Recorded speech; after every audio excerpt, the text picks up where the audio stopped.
ভাইয়া আমার ফোনে যতগুলো নাম্বার আছে এই নাম্বারগুলো যেন ফেসবুকের কাছে না যায় এরকমই কোনো সেটিং আছে? অবশ্যই আছে। তোমার ফোনে যতগুলো নাম্বার সেভ করে রেখেছো, তুমি যদি ফেসবুক ব্যবহার করো, একটা পারমিশন যদি অন করে রাখো, তাহলে তোমার সকল নাম্বারগুলো কিন্তু ফেসবুকের কাছে চলে যাবে। একটা সেটিংস অফ করবা, দেখবে যে তোমার ফোনে যতগুলো নাম্বার সেভ করেছো, একটা নাম্বার আর ফেসবুকের কাছে যাবে না। তুমি 100% নিরাপদ থাকবে। সে কাজটা কীভাবে করবেন? মোবাইল স্ক্রিনে দিয়ে লক্ষ্য করুন। যদি আপনাদের ফোনে যে অফিসিয়াল ফেসবুক অ্যাপস রয়েছে, এটাকে আপনারা ওপেন করবেন। ওপেন হওয়ার পর উপরে দেখতে পাচ্ছেন 3 লাইন, এখানে ট্যাপ করে দিবেন। এবার দেখতে পাচ্ছেন সেটিংসের মতো একটা আইকন দেখতে পাচ্ছেন, এখানে একবার ক্লিক করে দিবেন। ক্লিক করার পর দেখতে পাচ্ছেন এখানে পাসওয়ার্ড এবং সিকিউরিটি লেখা আছে, ভালো করে খেয়াল করুন।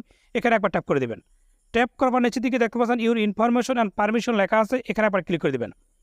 ক্লিক করার পর দেখতে পাচ্ছেন নিচে আপলোড কন্ট্যাক্টস লেখা আছে, এখানে একবার ট্যাপ করে দেবেন। পর দেখতে পাচ্ছেন আপনার ফেসবুকে যে নাম রয়েছে তার এই নামের উপর ট্যাপ করে দেবেন। ট্যাপ করার পর দেখতে পাচ্ছেন দেখেন কন্টিনিউয়াস কন্ট্যাক্টস আপলোড লেখা, দেখেন এটা কিন্তু অন, আপনি তো সেটাকে অফ করে দেবেন। এবার নিচে দেখেন টার্ন অফ, এই টার্ন অফ করে দেবেন।